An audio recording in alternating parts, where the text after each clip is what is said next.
Hi பசங்களா, நான் Monica. இன்னைக்கு நம்ம பார்க்க போகிற டாபிக் நம்பர் சிஸ்டம். இதுக்கு முன்னாடியே நம்பர் சிஸ்டம் பற்றி படிச்சிருப்பீங்க. இந்த வீடியோவில் நம்பர் சிஸ்டமுடைய பேசிக்ஸ் பற்றி பார்க்கலாம். வாங்க வீடியோக்குள்ளே போகலாம். இந்த வீடியோவில் முதல்ல டைப்ஸ் ஆஃப் நம்பர்ஸ் என்னென்ன இருக்குன்னு பார்க்கலாம். அதுக்கப்புறம் நம்பர் லைன்னா என்னன்னு பார்க்கலாம். அப்புறம் பேசிக் ஆப்ரேஷன்ஸ், அதாவது அடிஷன், சப்ராக்ஷன், மல்டிப்ளிகேஷன், டிவிஷன் பற்றி பார்க்கலாம். கடைசியா போர்ட் மாஸ் ரூல் பற்றியும் பார்க்கலாம். முதல்ல டைப்ஸ் ஆஃப் நம்பர்ஸ். நம்பர்ஸ் அப்படின்னு நம்ம எல்லாருக்குமே என்னன்னு தெரியும். ஏதோ ஒரு இது எத்தனை இருக்குன்னு கவுண்ட் பண்ணுறதுக்காக நம்ம யூஸ் பண்ணுற ஒரு விஷயம்தான் நம்பர்ஸ். இந்த நம்பர்ஸை 2 டைப்ஸாக பிரிக்கலாம். ஒன்று ரியல் நம்பர், இன்னொன்று இமேஜினரி நம்பர். ரியல் நம்பர் அப்படின்னா எந்தெந்த நம்பரை நம்மளால நம்பர் லைனில் மார்க் பண்ண முடியுதோ அதெல்லாம் ரியல் நம்பர். எந்தெந்த நம்பரை நம்மளால நம்பர் லைன்ல மார்க் பண்ண முடியலையோ அதெல்லாம் இமேஜினரி நம்பர். அப்போனா நம்பர் லைன்ல இருக்கிற எல்லா நம்பருமே ரியல் நம்பர் தான். இப்போ இந்த ரியல் நம்பரை 2 டைப்ஸா பிரிச்சிருக்காங்க. ஒன்று ரேஷனல் நம்பர், இன்னொன்று இர்ரேஷனல் நம்பர். முதல்ல ரேஷனல் நம்பர்னா என்னன்னு பார்க்கலாம். ரேஷனல் நம்பர்னா p/q ஃபார்ம்ல இருக்கும். இதுல q வந்து நாட் ஈக்குவல் டு 0வா இருக்கும். அது என்ன p/q ஃபார்ம் அப்படின்னு கேட்டிங்கன்னா, அது ஒரு ஃப்ராக்ஷன் மாதிரி இருக்கும். pயும் சரி qவும் சரி ஒரு இன்டீஜராக இருக்கும். அது நெகட்டிவாக இருக்கலாம், ஆனால் q வந்து 0வா இருக்கக்கூடாது. இப்போ ஃபார் எக்ஸாம்பிளுக்கு நம்ம என்ன சொல்லலாம்னா 2/3 சொல்லலாம், அப்புறம் 1/7 சொல்லலாம், 3/4 சொல்லலாம். இது எல்லாமே வந்துட்டு ரேஷனல் நம்பரோட எக்ஸாம்பிள்ஸ் தான். ரேஷனல் நம்பர்னா ஒரு நம்பரை நம்மளால ஃப்ராக்ஷன் மாதிரி ரெப்ரசன்ட் பண்ண முடியும். இப்போ ஃபார் எக்ஸாம்பிளுக்கு 3 எடுக்கிறோம்னு வச்சுக்கோங்களேன். 3 வந்து ஒரு ரேஷனல் நம்பரான்னு கேட்டால் ஆமாம். ஏன்னா 3யை நம்ம எப்படி எழுதலாம்னா 3/1 எழுதலாம். பாருங்க, 3யை கூட நம்ம p/q ஃபார்ம், ஒரு நியூமரேட்டரும் ஒரு டினாமினேட்டரும் இருக்கிற மாதிரி எழுதியிருக்கோம். ஸோ அப்போ இதுவும் ஒரு ரேஷனல் நம்பர் தான். எந்த நம்பரை, அதாவது ஏதாவது ஒரு நம்பரை நம்மளால ஃப்ராக்ஷன் மாதிரி எழுத முடியும் அப்படின்னா அதை ரேஷனல் நம்பர்ன்ட்டு சொல்லுவோம். இப்போ இதே இது இர்ரேஷனல் நம்பருக்கு எடுத்தோம்னு வச்சுக்கோங்களேன். ஃபார் எக்ஸாம்பிள் நம்ம √2 எடுக்கிறோம்னு வச்சுக்கலாம். √2 வேல்யூ என்ன, 1.414 அப்படின்னு சொல்லிட்டு போய்கிட்டே இருக்கும். அதாவது இர்ரேஷனல் நம்பரை நம்மளால் அந்த p/q ஃபார்மில் எழுதவே முடியாது. ஸோ √2 அப்படிங்கிறத, இந்த √2 வேல்யூவை நம்மளால ஒரு ஃப்ராக்ஷன் மாதிரி எழுதவே முடியாது. அதாவது நியூமரேட்டர் ஒரு நம்பரும் டினாமினேட்டர் ஒரு நம்பர்லையும் நம்மளால எழுத முடியாது. அப்போ ஃப்ராக்ஷன் மாதிரி எழுத முடியும் அப்படின்னா அது ரேஷனல் நம்பர். ஃப்ராக்ஷன் மாதிரி நம்மளால எழுத முடியாது அப்படின்னா அது இர்ரேஷனல் நம்பர்ன்ட்டு சொல்கிறோம். இப்போ அந்த ரேஷனல் நம்பர் கீழேயே நமக்கு இன்டீஜர்ஸ்ட்டு ஒன்று இருக்குது. ஸோ இன்டீஜர்ஸ்னால் என்னென்னு இப்போ பார்க்கலாம். இன்டீஜர்ஸ்னால் நமக்கு தெரியும் நம்பர் லைனில் நடுவில் இருக்கிறது 0. 0வுடைய ரைட் சைடில் 1, 2, 3 அப்படின்னு போய்கிட்டே இருக்கும். அண்ட் 0வுடைய லெஃப்ட் சைடு எடுத்தோம் அப்படின்னா -1, -2ன்னு சொல்லிட்டு இந்த சைடும் போய்கிட்டே இருக்கும். இப்போ இந்த -2, -1, 0, 1, 2, 3 இதெல்லாம் வந்து ஒரு முழுமையான நம்பர். அதாவது டெசிமல் பாயிண்ட் இல்லை, டெசிமல் நம்பராக இல்லை. ஸோ ஒரு ஹோல் நம்பராக இருக்குது இல்லையா, ஒரு முழுமையான நம்பராக இருக்குது இதெல்லாம். ஸோ இந்த மாதிரி நம்பர்ஸை இன்டீஜர்ஸ்ன்னு சொல்லுவோம். அதாவது நெகட்டிவாக இருக்கட்டும், பாசிட்டிவாக இருக்கட்டும், 0வாக இருக்கட்டும், ஆனால் பாயிண்ட் இல்லாமல், ஃப்ராக்ஷனாக இல்லாமல், டெசிமலாக இல்லாமல் ஒரு முழு நம்பராக இருந்துச்சுன்னா அதை இன்டீஜர்ஸ்ட்டு சொல்லுவோம். இப்போ இந்த இன்டீஜர்ஸ் கீழேயே ஹோல் நம்பர்ஸ் வருது. இப்போ நம்ம இன்டீஜர்ஸ்னால் அது நெகட்டிவாக இருக்கலாம், பாசிட்டிவாக இருக்கலாம், 0வாக இருக்கலாம்னு பார்த்தோம்.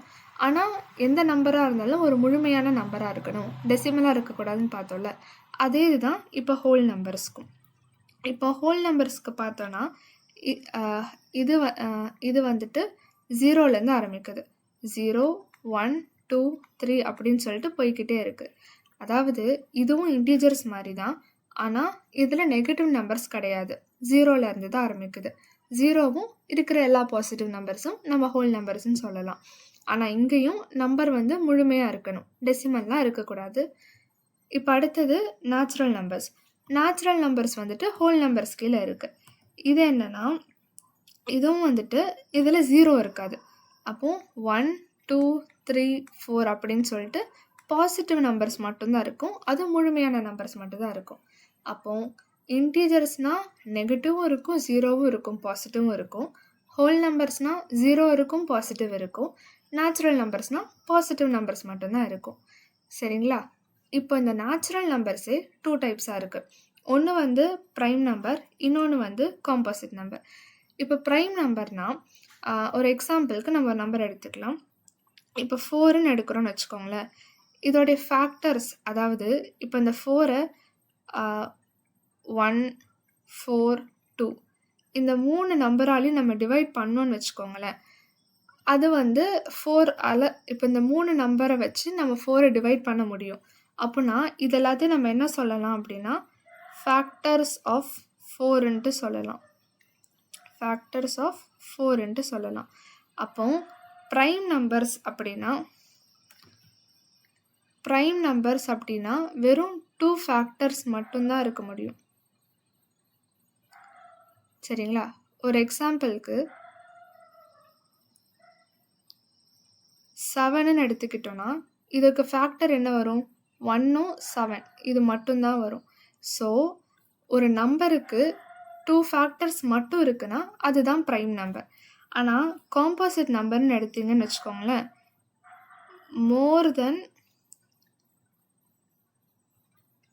2 ஃபேக்டர்ஸாக இருக்கும். ஃபார் எக்ஸாம்பிள் நம்ம என்ன சொல்லலாம் அப்படின்னா 4 சொல்லலாம். பாருங்கள், 4க்கு எத்தனை ஃபேக்டர்ஸ் இருக்குது? 3 ஃபேக்டர்ஸ் இருக்குது. அப்போது ப்ரைம் நம்பர்ஸ்னால் வெறும் 2 ஃபேக்டர்ஸ் தான் இருக்கும். அதுவும் இப்போது 7 ப்ரைம்னா அதோடைய ஃபேக்டர்ஸ் அதே நம்பராக இருக்கும், அப்புறம் 1ஆக இருக்கும். இந்த மாதிரி நம்பர்ஸ் எல்லாம் ப்ரைம் நம்பர்ஸ்ன்ட்டும், 1ஐயும் அந்த நம்பரையும் தவிர்த்து வேறு சில நம்பர்கள் வந்துச்சு அப்படின்னா அதெல்லாம் நம்ம காம்போசிட் நம்பர்ன்ட்டு சொல்லுவோம். ஸோ அப்போது இங்கே வந்துட்டு ப்ரைம் நம்பர்ஸ்க்கு ஒரு எக்ஸாம்பிள் 7, காம்போசிட் நம்பருக்கு ஒரு எக்ஸாம்பிள் வந்துட்டு 4ன்ட்டு நம்ம சொல்லலாம்.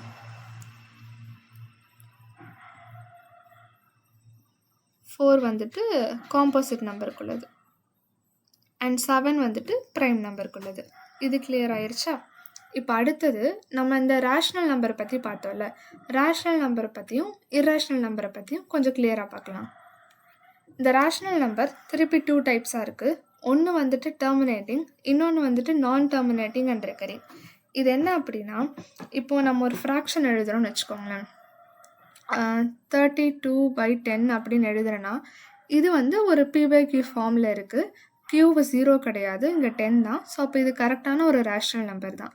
இந்த 32/10 எப்படி எழுதலாம்னா டெசிமலில் 3.2ன்ட்டு எழுதலாம். கரெக்டாக? இப்போது 3.2 மட்டும்தான் அதோடைய வேல்யூ. இதோட வேல்யூ இங்கேயே முடிஞ்சு போயிடுது. அப்படின்னா டெர்மினேட்டிங்ட்டு அர்த்தம். டெர்மினேட்டிங்னா எண்டிங், அங்கேயே முடிஞ்சிருது. ஸோ இந்த மாதிரி நம்ம டிவைட் பண்ணி அந்த ஃப்ராக்ஷனை டிவைட் பண்ணி டெசிமலாக எழுதும் போது அது வந்து ஒரு குறிப்பிட்ட அளவுலேயே முடிஞ்சிடும். இப்போ 3.2னா 3.2லேயே முடிஞ்சிருது. இப்போ 1.25னா இதுக்கப்புறம் நம்பர்ஸ் எதுவும் கிடையாது. அந்த மாதிரி ஒரு குறிப்பிட்ட நம்பரோட முடிஞ்சிறத நம்ம டெர்மினேட்டிங்ட்டு சொல்லுவோம். அதாவது இப்போது இன்னொரு எக்ஸாம்பிள் பார்க்கலாம். இப்போ நான் டெர்மினேட்டிங் அண்ட் ரெக்கரிங் எக்ஸாம்பிளுக்கு பார்த்தீங்க அப்படின்னா இங்கே இருக்குது 1.252525ன்ட்டு ரிப்பீட் ஆகிட்டு போய்கிட்டே இருக்கு இல்லையா? ஸோ அப்போ இது என்னென்னா நமக்கு இங்கே இதுவும் ரேஷ்னல் நம்பராக நம்ம எழுதலாம். பட் ஆனால் நீங்கள் அந்த நம்பரை டிவைட் பண்ணும்போது, அந்த ஃப்ராக்ஷனை டெசிமலாக மாற்றும் போது உங்களுக்கு இந்த 25 அப்படின்ட்டு இருக்கு இல்லையா, இந்த 25ங்கிற நம்பர் திருப்பி ரிப்பீட் ஆகுது. கவனிச்சிங்கன்னா தெரியும். ஸோ இதுக்கு வந்து எண்டிங்கே கிடையாது. இது எப்படின்னா 1.25252525 திருப்பி வந்துக்கிட்டே தான் இருக்க போகுது. ஸோ இது எண்டிங்கே இதுக்கு கிடையாது, ஆனால் இது ரிப்பீட் ஆகும். ரெக்கரிங் அப்படின்னா நம்ம ரிப்பீட்டிங்ட்டு சொல்லலாம். ரெக்கரிங்க்கு அர்த்தம் வந்துட்டு ரிப்பீட்டிங். ஸோ இப்போ இதில் என்ன அப்படின்னா, ஓகே, ரெக்கரிங்க்கு வந்துட்டு அர்த்தம் ரிப்பீட்டிங்னு சொல்லலாம். இப்போது ரேஷ்னல் நம்பர்ஸில் டெர்மினேட்டிங்னா அந்த ஃப்ராக்ஷனை நம்ம டெசிமலாக மாற்றும் போது முடிஞ்சிடும். இல்லை அப்படின்னா நான் டெர்மினேட்டிங் அண்ட் ரெக்கரிங்னா முடியாது, அந்த டெசிமல் போய்கிட்டே இருக்கும். ஆனால் அதே நம்பர்ஸ் தான் திருப்பி வரும். இப்போ இந்த 1.25252525 திருப்பி வருது இல்லையா, இதை நம்ம எப்படி எழுதலாம்னா ஷார்ட் ஃபார்முக்கு 1.25 பார்ன்ட்டு எழுதலாம். அந்த மேலே இருக்கிற கோடை வந்து நம்ம பார்ன்ட்டு சொல்லுவோம். இப்போ இதுதான் ரேஷ்னல் நம்பருக்குள்ளது. இப்போ இர்ரேஷ்னல் நம்பருக்கு வந்தோம் அப்படின்னா இது நான் டெர்மினேட்டிங் அண்ட் நான் ரெக்கரிங். இது என்னென்னா, இப்போ ஒரு எக்ஸாம்பிள் நம்ம √2ன்னு எடுக்கிறோன்னு வச்சுக்கோங்களேன். இப்போ √2ன்னு எடுக்கிறோன்னா ரூட்டோடைய வேல்யூ பாருங்களேன், 1.4142135 போய்கிட்டே இருக்குது. அப்போது இங்கே வந்துட்டு உங்களுக்கு அது முடியவே இல்லை, அந்த நம்பர் போய்கிட்டே தான் இருக்குது. அப்போது அது நான் டெர்மினேட்டிங், முடியவே இல்லாமல் போய்கிட்டே இருக்குது. ஆனால் பாருங்களேன், ரிப்பீட்டும் ஆகலை. ஸோ அது நான் ரெக்கரிங், ரிப்பீட் ஆகாமல் வேறு ஏதோ நம்பர் ரேண்டமாக வந்து போய்கிட்டே இருக்குது. ஸோ இந்த மாதிரி நம்பர்ஸ் தான் இர்ரேஷ்னல் நம்பர்ன்ட்டு சொல்வோம். ஸோ ரேஷ்னல் நம்பர்னால் p/q ஃபார்மில் எழுத முடியும். p and q அதில் வந்து இன்டீஜர்ஸ், q வந்து நாட் ஈக்குவல் டு 0வாக இருக்கும். இது 2 டைப்ஸாக இருக்குது. ஒன்று டெர்மினேட்டிங்னா அது முடிஞ்சிடும். நான் டெர்மினேட்டிங் அண்ட் ரெக்கரிங்னா அது முடியாது, ஆனால் அதே நம்பர்ஸ் தான் திருப்பி உங்களுக்கு ரிப்பீட் ஆகும். ஆனால் இர்ரேஷ்னல் நம்பரில் அது நான் டெர்மினேட்டிங் அண்ட் நான் ரெக்கரிங்காக இருக்கும். நம்பரும் உங்களுக்கு முடியாது, திருப்பி அதே நம்பரும் வராது, வேறு நம்பர் தான் மாற்றி வரும். இது நீங்கள் ஞாபகம் வச்சுக்கோங்க. இப்போ இங்கே ஒரு குட்டி சம்மரி மாதிரி கொடுத்துருக்கோம். ஸோ முதல்ல ரியல் நம்பர்ஸ்னால் என்ன பார்த்தோம்? நம்பர்ஸ்லாம் வந்துட்டு எந்தெந்த நம்பர்ஸை நம்மளால் நம்பர் லைனில் ப்ளாட் பண்ண முடியுமோ அதெல்லாம் ரியல் நம்பர்ஸ்ட்டு பார்த்தோம். இமேஜினரி நம்பர்ஸ்னால் நம்மளால் நம்பர் லைனில் ப்ளாட் பண்ண முடியாது. அதே மாதிரி இப்போ ஏதோ ஒரு நம்பர் எடுத்து ஒரு நெகட்டிவ் நம்பரையும் நம்ம எடுக்கிறோன்னு வச்சுக்கோங்க. -3 எடுக்கிறோன்னா இதை ஸ்கொயர் பண்ணால் என்ன வரும்? 9 வரும். இது 4 ஸ்கொயர் பண்ணால் என்ன வரும்? 16 வரும். ஒரு பாசிட்டிவ் நம்பராக இருந்தாலும் சரி, ஒரு நெகட்டிவ் நம்பராக இருந்தாலும் சரி, நம்ம ஸ்கொயர் பண்ணும்போது என்ன வருது? பாசிட்டிவ் நம்பர் வருது. ஆனால் இந்த இமேஜினரி நம்பர் இருக்கு இல்லையா, இதை ஸ்கொயர் பண்ணும்போது மட்டும் என்ன வரும் அப்படின்னா நெகட்டிவ் நம்பர் தான் வரும். பாருங்கள், நெகட்டிவ் வேல்யூ வென் ஸ்கொயர். அது எப்படின்னா, ஒரு எக்ஸாம்பிளுக்கு நம்ம √-25 எடுத்துக்கிறோன்னு வச்சுக்கோங்களேன். அதாவது நம்ம இந்த இமேஜினரி நம்பருக்கு ஒரு இமேஜினரி யூனிட்டாக நம்ம ஐன்ட்டு சொல்லலாம், சரிங்களா? இமேஜினரி நம்பருக்கு இமேஜினரி யூனிட்டு ஐன்ட்டு சொல்லலாம். இந்த ஐயோடைய வேல்யூ வந்துட்டு √-1. அப்போ நீங்கள் ஐ ஸ்கொயர்னால் என்ன வரும்? இங்கே பாருங்களேன், √-1 ஹோல் ஸ்கொயர் பண்ணுவீங்க. அப்போ உங்களுக்கு என்ன வரும்? -1 ஆன்சர் வரும். பாருங்கள், ஐ ஸ்கொயர் -1 வருது. ஐ தான் நம்ம இமேஜினரி யூனிட்டுன்னு சொல்கிறோம். இதை ஸ்கொயர் பண்ணும்போது நமக்கு ஒரு நெகட்டிவ் வேல்யூ தான் வருது. ஸோ அதனால் வந்துட்டு இமேஜினரி நம்பர்ஸை நம்ம ஸ்கொயர் பண்ணோம் அப்படின்னாலே நெகட்டிவ் வேல்யூ தான் வருது. இப்போ வந்துட்டு ஒரு எக்ஸாம்பிளுக்கு இங்கே இன்னொரு எக்ஸாம்பிள் கொடுத்துருக்கு இல்லையா, √-25. இது எப்படி எழுதலாம்னா √-25 × √-1 எழுதலாம். √-1 நம்ம என்னன்னு சொல்லுவோம்? ஐன்ட்டு சொல்லுவோம். ஸோ √-25 வந்துட்டு 5. ஸோ √-1 வந்துட்டு ஐன்ட்டு எழுதலாம்.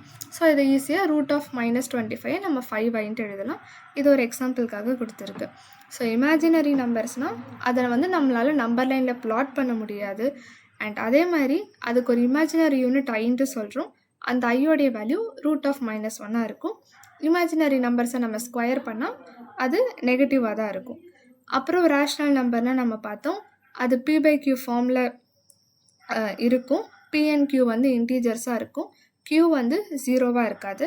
இதில் ஒரு எக்ஸாம்பிள் இருக்குது பாருங்களேன். இப்போ 3/4ன்னு இருக்குன்னா இது ஒரு ரேஷ்னல் நம்பர்.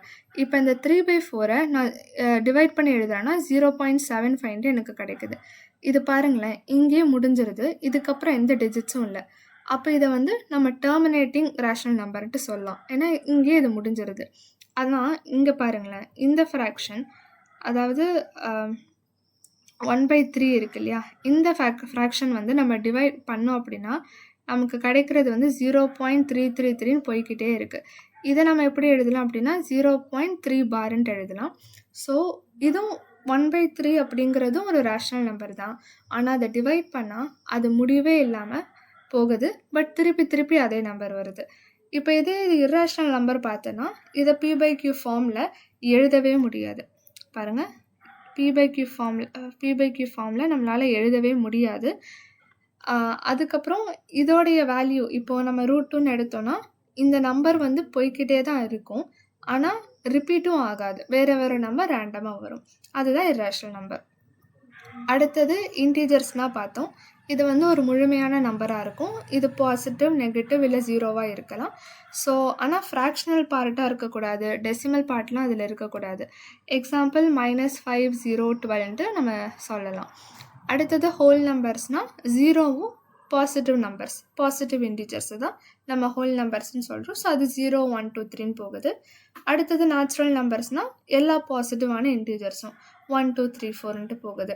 ப்ரைம் நம்பர்ஸ்னால் அதோடைய ஃபேக்டர்ஸ் வந்து அதே நம்பராக இருக்கும், அப்புறம் 1ஆக இருக்கும். ஃபேக்டர்ஸ் வந்துட்டு அதே நம்பராக இருக்கும், இல்லைனா 1ஆக இருக்கும். இல்லைனா இல்லை, ப்ரைம் நம்பர்ஸோடைய ஃபேக்டர்ஸ் வந்துட்டு 1ஆக இருக்கும், அப்புறம் அதே நம்பராக இருக்கும். எக்ஸாம்பிளுக்கு இப்போ பார்த்தோன்னா நம்ம ஒரு நம்பர் 7ன்னு எடுக்கோன்னா ஃபேக்டர்ஸ் ஆஃப் 7ன்ட்டு பார்த்தோன்னு வச்சுக்கோங்களேன், என்ன வரும்? 1 and 7 வரும். ஸோ இந்த மாதிரி நம்பர்ஸ், அதாவது எதுக்கு ஃபேக்டர்ஸ் அதே நம்பராகவும் 1ஆகவும் இருக்குதோ அதை நம்ம ப்ரைம் நம்பர்ஸ்ன்னு சொல்வோம். காம்போசிட் நம்பர்ஸ்னால் ஒரு நம்பர் எக்ஸாம்பிளுக்கு இப்போ நம்ம 6ன்னு எடுக்கிறோன்னா 6ஓடைய ஃபேக்டர்ஸ் என்னென்னு பார்த்தோன்னா 1 இருக்குது, 2 இருக்குது, 3 இருக்குது, 6 இருக்குது. அதே நம்பரையும் 1ஐயும் தவிர வேறு 2 நம்பர் வந்திருக்கு இல்லையா? ஸோ அப்போது ப்ரைம் நம்பர்னால் அதே நம்பர் வரும், அப்புறம் 1ம் வரும். இது 2 தான் அதோடைய ஃபேக்டர்ஸாக இருக்கும். காம்போசிட் நம்பர்ஸ்க்கு அதே நம்பர் 1ஐ தவிர்த்து வேறு சில நம்பர்களும் வரும், அதனால் அதை வந்து நம்ம காம்போசிட் நம்பர்ன்ட்டு சொல்லுவோம். இதுக்கு வந்து ஃபேக்டர்ஸ் 2 ஃபேக்டர்ஸ் மட்டும் இருக்காது, அதுக்கு மேலே இருக்கும். இப்போது முக்கியமான பாயிண்ட் என்னென்னா, 1 இஸ் நெய்தர் ப்ரைம் நார் காம்போசிட். ஏன் அப்படின்னா, இப்போ 2 ஃபேக்டர் இருந்துச்சுன்னா அது ப்ரைம் நம்பர்ன்ட்டு சொல்கிறோம். 2 ஃபேக்டர் இல்லாமல் அதுக்கு மேலே இருக்கிற ஃபேக்டர்ஸாக இருந்துச்சு அப்படின்னா அதை காம்போசிட் நம்பர்ன்ட்டு சொல்லுவோம். ஆனால் 1ஓடைய ஃபேக்டர் எடுத்தீங்க அப்படின்னா 1க்கு ஃபேக்டர் என்னென்னா 1 மட்டும்தான். ஸோ அதனால் நம்ம 1 வந்துட்டு ப்ரைம்னு சொல்ல முடியாது, காம்போசிட்னு சொல்ல முடியாது. இப்போ அடுத்தது இது ஒரு சம்மரி மாதிரி இருக்குது. டைப்ஸ் ஆஃப் நம்பர்ஸ் இப்போ பார்த்தோம் இல்லையா? இதில் காம்ப்ளெக்ஸ் நம்பர்ன்ட்டு ஒன்று இருக்குல்ல, இது ஒன்றும் இல்லை, இதை நம்ம வந்து எக்ஸ் ப்ளஸ் ஐஒய்ன்ட்டு எழுதலாம். ஸோ இந்த எக்ஸுங்கிறது வந்துட்டு ரியல் பார்ட்டுன்னு சொல்லுவாங்க, அண்ட் இந்த ஐஒய் அப்படிங்கிறத வந்துட்டு இமேஜினரி பார்ட் அப்படின்னு சொல்லுவாங்க. ஸோ இந்த காம்ப்ளெக்ஸ் நம்பர் கீழே தான் நமக்கு ரியல் நம்பரும் வருது, இமேஜினரி நம்பரும் வருது. இங்கே தான் பிரியுது.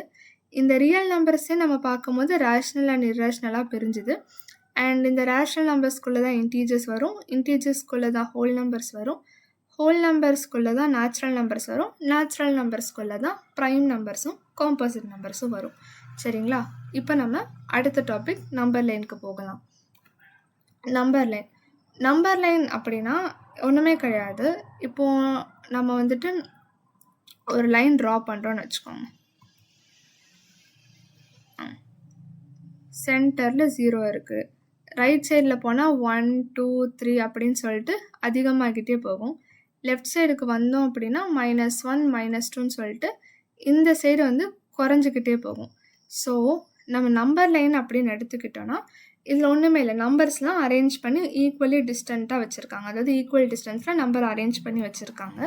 ஸோ நம்பர் லைனில் வர எல்லா நம்பருமே என்னென்னா ரியல் நம்பர் தான். இதில் முக்கியமான விஷயம் என்னென்னா 0 வந்து சென்டரில் இருக்கும்.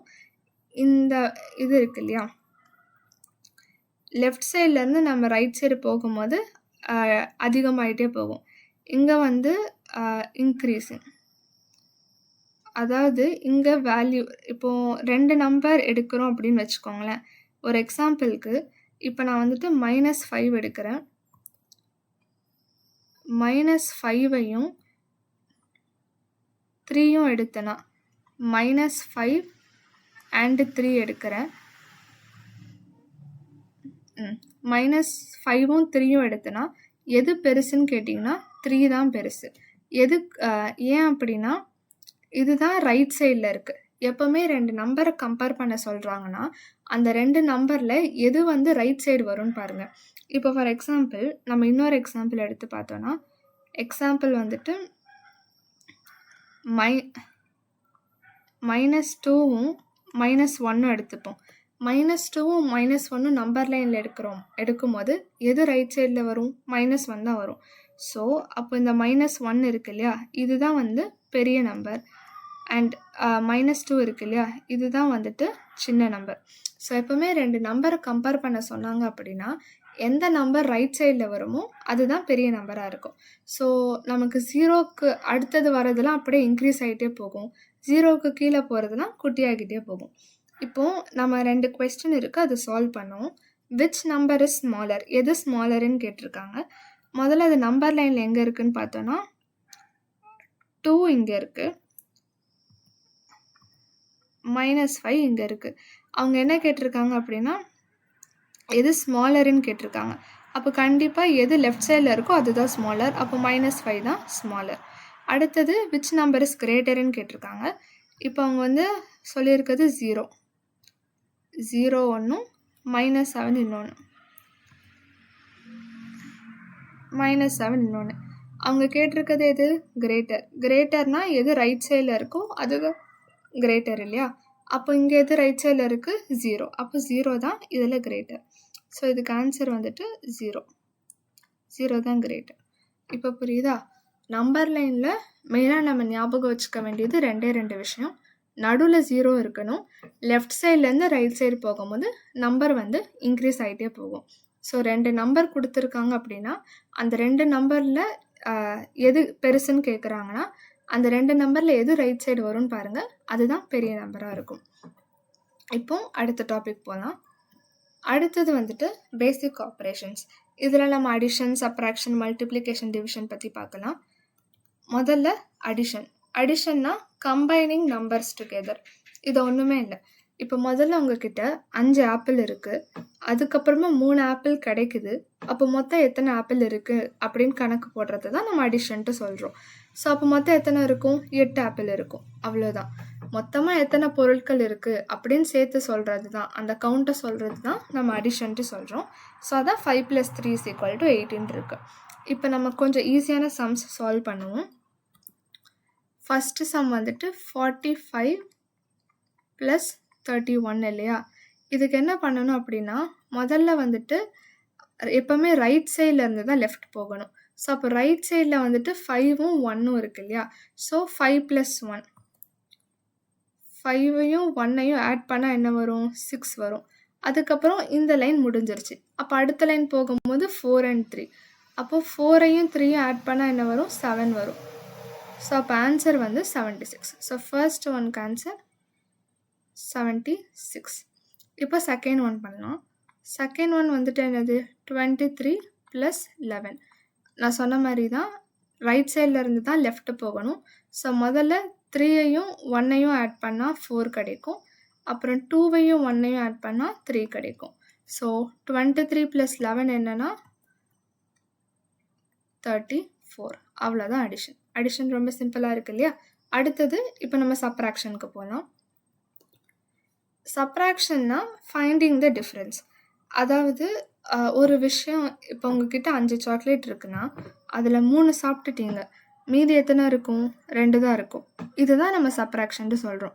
அதாவது மொத்தம் எவ்வளோ இருக்குது, அதுலேருந்து சில இது குறைஞ்சிருச்சு, அப்போ மீதி எத்தனை இருக்குதுன்னு கேட்குறது தான், மீதி எத்தனை இருக்குதுன்னு கால்குலேட் பண்ணுறது தான் நம்ம சப்ராக்ஷன்ட்டு சொல்கிறோம். அப்போ இங்கே 5 - 3 என்னன்னு சொல்கிறோம், 2ன்ட்டு சொல்கிறோம் இல்லையா. இப்போது சப்ராக்ஷன்லேயும் ஒரு 2 சம்ஸ் பார்க்கலாம். இதில் வந்துட்டு ஃபஸ்ட்டு சம் எடுத்துக்கிட்டோம் அப்படின்னா 34 - 21. அடிஷனுக்கு சொன்ன அதே ரூல் தான், ரைட் சைடில் இருந்தால் லெஃப்ட் போகணும். இப்போ 4 - 1 பண்ணால் என்ன வரும், 3 வரும். அப்புறம் 3 - 2 பண்ணால் என்ன வரும், 1 வரும். அப்போ அவ்வளோதான், ரொம்ப சிம்பிள் இல்லையா. ஸோ அப்போ 34 - 21 என்ன வருது, ஆன்சர் 13ன்ட்டு வருது. இப்போ செகண்ட் கொஸ்டின் பாருங்களேன். இது 70 - 41ன்ட்டு இருக்குது. இப்போது இங்கே 0 இருக்குது, மேலே வந்துட்டு 0 இருக்குது. இங்கேயும் நம்ம என்ன பண்ணணும், ரைட் டு லெஃப்ட் தான் போகணும்.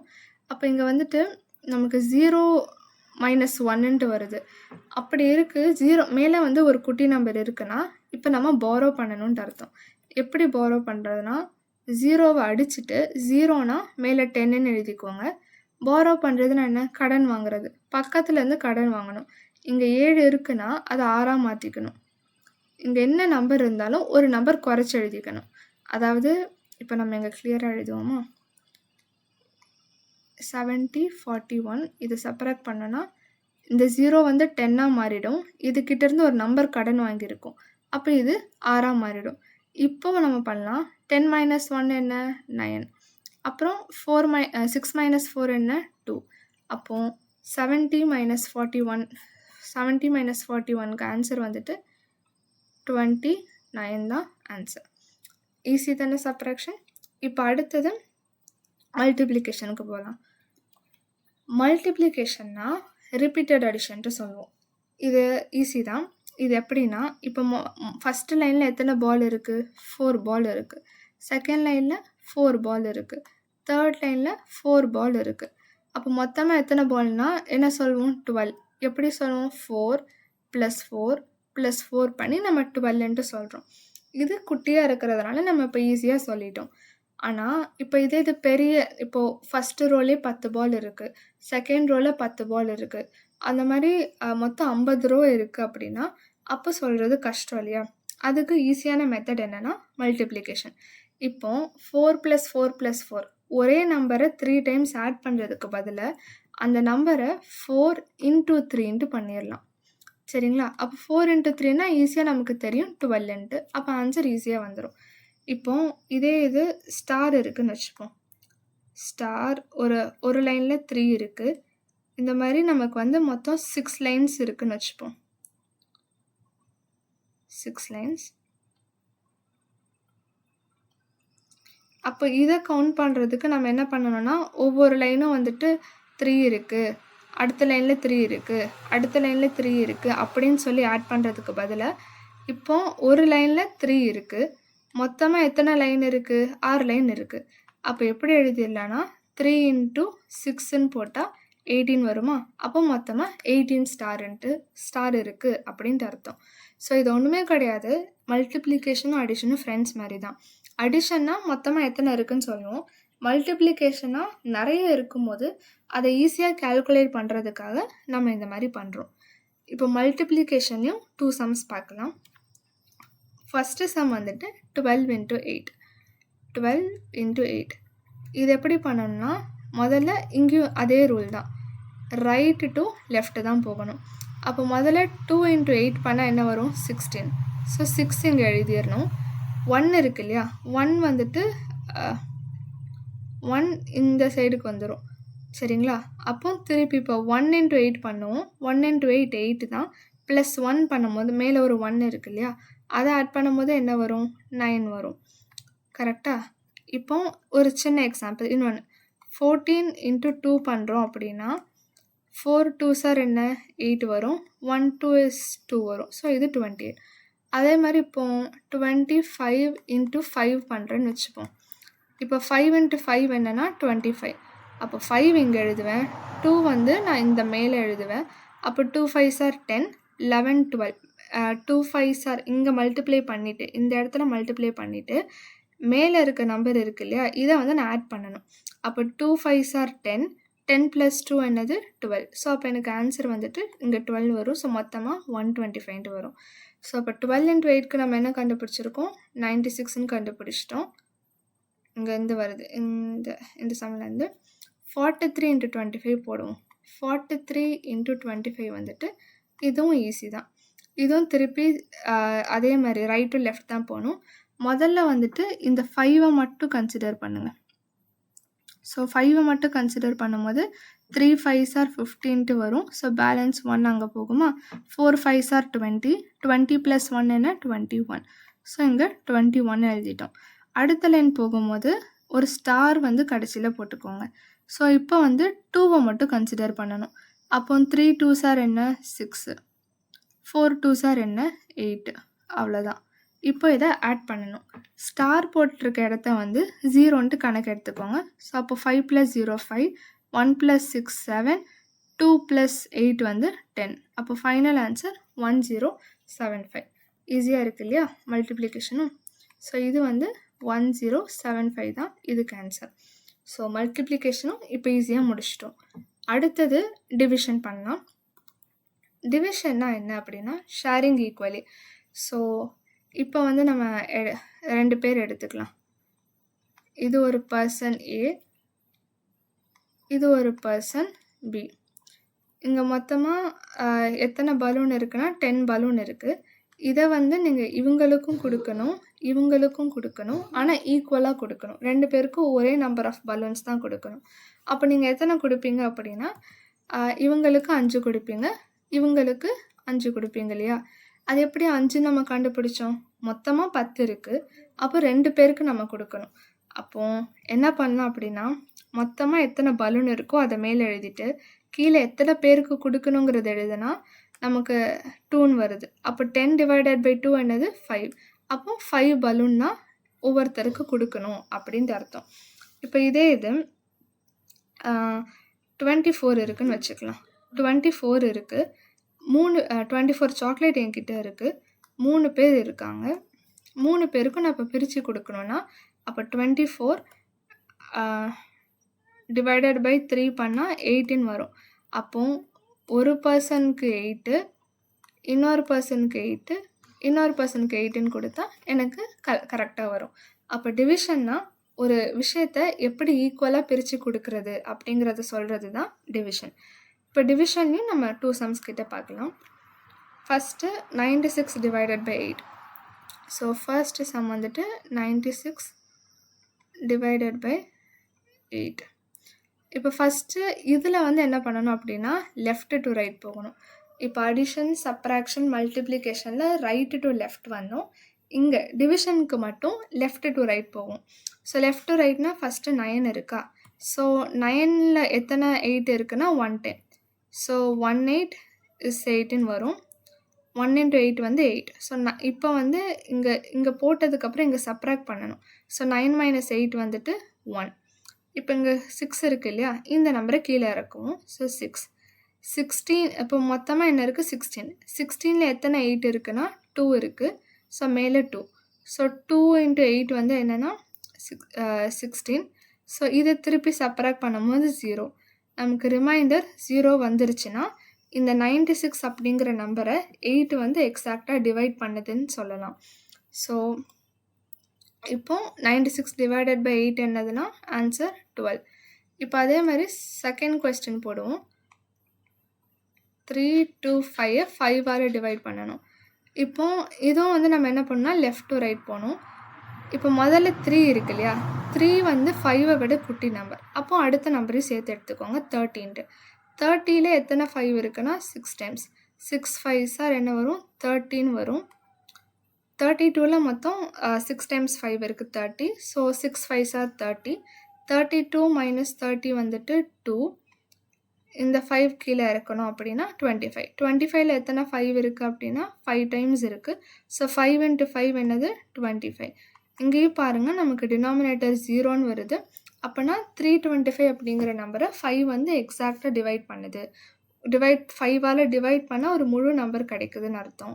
ஸோ 325 டிவைடட் பை 5ஓடைய வேல்யூ வந்துட்டு நமக்கு 65 வருது. ஸோ இப்போ டிவிஷனையும் நம்ம ஈஸியாக முடிச்சிட்டோம். இப்போ அடிஷன்னா நம்ம என்னென்னு பார்த்தோம்? மொத்தமாக எத்தனை இருக்குதுன்னு கால்குலேட் பண்ணுறது தான் அடிஷன். சப்ராக்ஷன்னா ஒரு விஷயத்துலேருந்து கொஞ்சம் எடுத்துட்டா மீதி எவ்வளோ இருக்குன்னு சொல்கிறது தான் சப்ராக்ஷன். மல்டிப்ளிகேஷன்னா repeated addition. அதாவது நம்ம அடிஷன் தான் இதுலேயும் பண்ணுறோம், ஆனால் நிறைய தடவை பண்ணுறோம் அப்படிங்கிறதுனால ஒரே நம்பரை அதை மல்டிப்ளை பை எத்தனை தடவை பண்ணுறோம் அப்படிங்கிறத எழுதுகிறோம். இப்போ வந்து முதல் லைனில் 4 இருக்குது, செகண்ட் லைன்லேயும் 4 இருக்குது, தேர்ட் லைன்லேயும் 4 இருக்குன்னா அதை நம்ம வந்து ஈஸியாக எப்படி எழுதிடலாம்னா 4 into 3ன்ட்டு எழுதிடலாம். ஸோ இந்த மாதிரி ஒரு ரோவில் எத்தனை இருக்குங்கிறத ஒரு ரோவில் எத்தனை இருக்குது அப்படிங்கிற நம்பரையும் மொத்தம் எத்தனை ரோ இருக்குது அப்படிங்கிற நம்பரையும் நம்ம சேர்த்து மல்டிப்ளை பண்ணால் நமக்கு ஃபைனல் ஆன்சர் கிடச்சிரும் எத்தனை இது இருக்குது அப்படின்னு சொல்லிட்டு. அடுத்தது டிவிஷன் பார்த்தோம். ஒரு விஷயத்தை எப்படி ஈக்குவலாக எத்தனை பேருக்கு பிரித்து கொடுக்கணும் அப்படிங்கிறத. இப்போ 10 பலூன் இருக்குது, அது 2 பேருக்கு கொடுக்கணுன்னா 10 டிவைடட் பை 2 பண்ணால் 5 வரும். அப்போ ஒவ்வொருத்தருக்கும் 5 பலூன் கொடுக்கணும். இதுதான் டிவிஷன். இப்போ நம்ம பார்க்க போகிற ரூல் வந்துட்டு போர்ட் மாஸ் ரூல். இந்த ரூல் எதுக்கு யூஸ் பண்ணுவோம் அப்படின்னு பார்த்தீங்கன்னா, இப்போ ஒரு கொஸ்டின் எடுத்துக்கலாம். 5 into 4 plus 3 minus 2 divided by 1. இப்போ இவ்வளோ பெரிய கொஸ்டினில் நமக்கு அடிஷன் இருக்குது, சப்ராக்ஷன் இருக்குது, மல்டிப்ளிகேஷனும் இருக்குது, டிவிஷனும் இருக்குது. முதல்ல எதை சால்வ் பண்ணணும் நமக்கு தெரியல. ஸோ இந்த மாதிரி இடத்துல வந்துட்டு நம்ம போர்ட் மாஸ் ரூல் யூஸ் பண்ணுவோம். ஸோ போர்ட் மாஸ் ரூலில் பி அப்படின்னா ப்ராக்கெட்ஸ்ன்னு அர்த்தம், ஓ அப்படின்னா ஆர்டர்ஸ்ன்னு அர்த்தம், டினா டிவிஷன், எம்னா மல்டிப்ளிகேஷன், ஏனா அடிஷன், எஸ்னா சப்ராக்ஷன். இது எந்த ஆர்டரில் வரும் பார்த்தீங்கன்னா ஃபஸ்ட்டு பி, அதாவது ஃபஸ்ட்டு ப்ராக்கெட்டு தான் சால்வ் பண்ணணும், அடுத்தது ஆர்டர், அதுதான் செகண்டாக சால்வ் பண்ணணும், அதுக்கப்புறம் டிவிஷன் சால்வ் பண்ணணும், அப்புறம் மல்டிப்ளிகேஷன், அப்புறமா அடிஷன், கடைசியாக தான் நீங்கள் சப்ராக்ஷன் சால்வ் பண்ணணும். இப்போ இந்த ஆர்டர்ஸ்ன்னு சொல்கிறோம் இல்லையா, ஆர்டர்ஸ்னால் என்னென்னா வேறு ஒன்றும் கிடையாது, நம்ம எழுதுவோம்ல 2 ஸ்கொயர் 3 ஸ்கொயர் இல்லை 4 பவர் 3 5 பவர் 4 அந்த மாதிரி நிறைய நம்பர்ஸ் பவர்ஸில் எழுதுவோம்ல. ஸோ இந்த மாதிரி நிறைய நம்பர்ஸ் இருக்குது இல்லையா, அதெல்லாமே நம்ம வந்து ஆர்டர்ஸ்ன்னு சொல்லுவோம். ஸோ ஃபஸ்ட்டு இந்த மாதிரி ஒரு பெரிய கொஸ்டின் கொடுத்துருந்தாங்கன்னா அதில் நிறைய ஆப்ரேஷன் இந்த மாதிரி அடிஷன் சப்ராக்ஷன் இந்த மாதிரி எல்லாமே இருந்துச்சு அப்படின்னா முதல்ல ப்ராக்கெட்ஸ் இருக்கான்னு பார்க்கணும், அதுக்கப்புறம் ஆர்டர்ஸ், அப்புறம் டிவிஷன், அப்புறம் மல்டிப்ளிகேஷன், அப்புறம் அடிஷன், அப்புறம் சப்ராக்ஷன். ஸோ நமக்கு ஆரமாக இருக்கும் வந்து இப்படி போகும், முதல்ல பியில் ஆரம்பித்து கடைசியாக எஸ்ல முடித்து சால்வ் பண்ணணும். இப்போ இந்த ப்ராக்கெட்ஸுன்னு இருக்குது இல்லையா, இந்த ப்ராக்கெட்ஸே வந்துட்டு 3 டைப்ஸாக இருக்குது. அது என்னென்ன அதாவது என்னென்ன ப்ராக்கெட்ஸ் இருக்குதுன்னு பார்க்கலாம். ஃபஸ்ட்டு வந்துட்டு நமக்கு ரவுண்ட் ப்ராக்கெட்ஸ்ன்னு சொல்லுவோம், ரவுண்ட் ப்ராக்கெட்ஸ்னால் இப்படி இருக்கும். அடுத்தது நம்ம என்ன சொல்லுவோம் அப்படின்னா ஸ்கொயர் ப்ராக்கெட்ஸ்,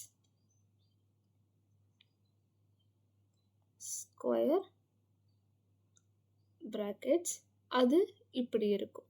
கடைசியாக இன்னொரு லாஸ்ட் ப்ராக்கெட் என்ன அப்படின்னா கர்லி ப்ராக்கெட்ஸ், இது ஒய்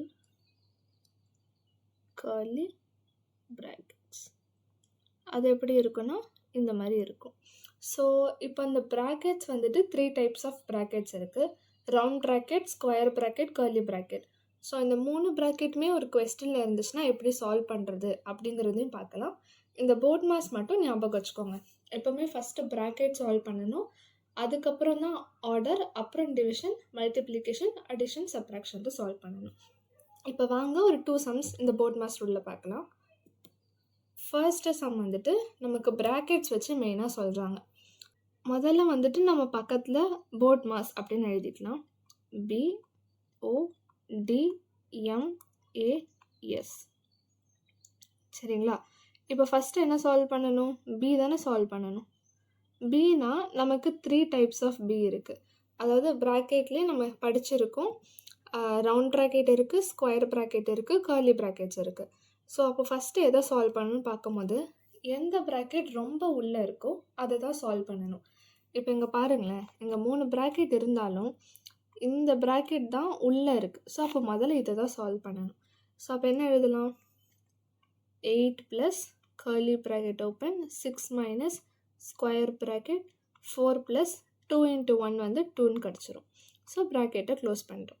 இப்போ உள்ளே இருக்க ப்ராக்கெட்டுன்னு பார்த்தா இது, ஸோ அப்போ இதை அடுத்தது சால்வ் பண்ணணும். 8 + 6 - 4 + 2 6, ஸோ ப்ராக்கெட் க்ளோஸ் பண்ணுறோம். இப்போ நம்ம ப்ராக்கெட் முடிக்கணும். ஸோ 8 + 6 - 6 0, கடைசியாக அடிஷன். ஸோ 8 + 0 என்னது 8, அப்போ இதுக்கு ஆன்சர் என்னது 8 தான் இதுக்கு ஆன்சர். ஸோ இதோட ஆன்சர் 8. ஸோ ஃபஸ்ட்டு நம்ம உள்ளே எந்த ப்ராக்கெட் இருக்குதுன்னு சால்வ் பண்ணோம், அதுக்கப்புறம் ஸ்டெப் பை ஸ்டெப்பாக வெளியே இருக்கிற ப்ராக்கெட்குள்ளே போகணும். சரிங்களா, இப்போ இன்னொரு கொஸ்டின் நம்ம சால்வ் பண்ணுவோம். இந்த கொஸ்டினுக்கும் நம்ம பக்கத்தில் வந்து போர்ட் மாஸ் அப்படின்னு எழுதிக்கலாம், அப்போ தான் நமக்கு ஈஸியாக இருக்கும் சால்வ் பண்ணும்போது. சரி, இப்போ ஃபஸ்ட்டு நம்ம என்ன பண்ணணும், ப்ராக்கெட் சால்வ் பண்ணணும் இல்லையா. ப்ராக்கெட்க்கு இங்கே பாருங்களேன், இங்கே ப்ராக்கெட் இருக்குது, பட் இம்பார்ட்டண்ட்டாக நம்ம எதை நோட் பண்ணணும் அப்படின்னா இங்கே மல்டிப்ளிகேஷனும் இருக்குது, பவரும் இருக்குது, அதாவது மல்டிப்ளிகேஷனும் இருக்குது, ஆர்டர்ஸும் இருக்குது. ரெண்டுத்தில் எதை ஃபஸ்ட்டு ப்ரியாரிட்டைஸ் பண்ணணும், எதை ஃபஸ்ட்டு சால்வ் பண்ணணும், நம்ம ஆர்டர் தான் சால்வ் பண்ணணும். அப்போது அதுபடி சால்வ் பண்ணோன்னா 4 + 3 × 4³ வந்துட்டு 64 ÷ 4 × 5. சரிங்களா, இப்போ வந்துட்டு நமக்கு ப்ராக்கெட்குள்ளே மல்டிப்ளிகேஷன் மட்டும்தான் இருக்குது. ஸோ அப்போ ப்ராக்கெட் தானே நம்ம ஃபஸ்ட்டு சால்வ் பண்ணணும். அப்போ இது பண்ணுவோம், 64 × 3 என்னென்னு கால்குலேட் பண்ணிக்கலாம். 64 × 3 வந்துட்டு 4 3s are 12, 6 3s are 18, plus 1 90. So 192. So இப்போ வந்துட்டு பார்த்திங்கன்னா 4 + 192 divided by 4 into 5. இப்போ நம்ம என்ன பண்ணிட்டோம் அப்படின்னா பியை முடிச்சிட்டோம், ஓவும் முடிச்சிட்டோம். அடுத்தது என்ன இருக்குது? டி இருக்குது. ஸோ டிவிஷன் இருக்கான்னு பார்த்தா இருக்குது. ஸோ டிவிஷன் சால்வ் பண்ணுறோம். டிவிஷனில் என்ன இருக்குது? 192 divided by 4ன்னு இருக்குது. இதையும் டிவைட் பண்ணி வச்சுப்போம். 192 divided by 4னா 4 4s are 16, balance 3, 2 இங்கே வந்துச்சுன்னா இங்கே 8 போகுமா? So 8 4s are 32, balance 0. அப்போ 192 divided by 4 என்ன? 48. So 4 + 48 into 5. இப்போ என்ன? நம்ம டிவிஷன் முடிச்சிட்டோம். அடுத்தது இருக்குது மல்டிப்ளிகேஷன். மல்டிப்ளிகேஷனாக இதை சால்வ் பண்ணுவோமா? 48 into 5 சால்வ் பண்ணுவோம். ஸோ 48 into 5 என்னன்னு பார்த்துக்கலாம். 48 into 5. So 8 5s are 40, 4 5s are 20, 24. So 240. So அப்போ 4 + 240. 4 + 240 என்ன? 244 தான் நம்மளோட கடைசி ஆன்சர். ஸோ இப்போ உங்களுக்கு புரியுதா போட்மாஸ் ரூல் எப்படி சால்வ் பண்ணணும் அப்படின்ட்டு? நம்ம எப்போவுமே ஃபஸ்ட்டு ப்ராக்கெட் இருக்கான்னு பார்க்கணும். நிறைய ப்ராக்கெட் இருந்துச்சு அப்படின்னா அதில் எந்த ப்ராக்கெட் முதல்ல வருதுன்னு பார்க்கணும். அதாவது உள்ளே இருக்கிற ப்ராக்கெட்டு தான் ஃபஸ்ட்டு சால்வ் பண்ணணும். அதுக்கப்புறமா வெளியே, அதுக்கப்புறம் வெளியே, அப்படியே ஒன்றா போகும். ப்ராக்கெட்லேயே 3 டைப்ஸ் ஆஃப் ப்ராக்கெட்ஸ் இருக்குது. Round bracket, square brackets, curly brackets. அதுக்கப்புறமா ப்ராக்கெட்ஸ் முடிச்சதுக்கப்புறம் order, division, multiplication, addition, subtraction. So இந்த ஆர்டரில் தான் நம்ம சால்வ் பண்ணணும். சரிங்களா? ஸோ அவ்வளோதான் இந்த போட்மாஸ் ரூல் பற்றி. தேங்க்யூ ஃபார் வாட்சிங்.